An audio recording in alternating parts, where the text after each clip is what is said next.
गोटे छुआ पे बापार परिचय केते आमे पचारू बापा तुम आम पे कौन कर से बापा को ही जना सी आम पे कौन कर बापा चाहिए जे तांको पिला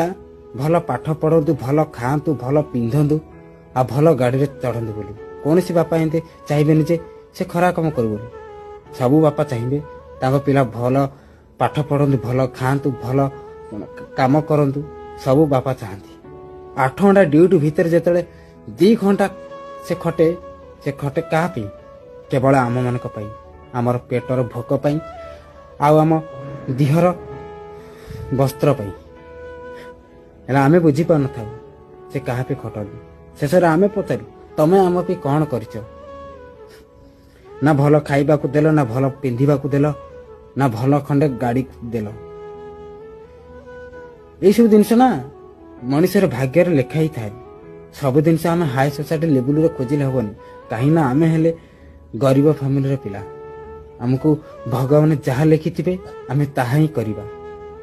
सबू जदि सामान हम ताहले सब किसी सामान चलबनी।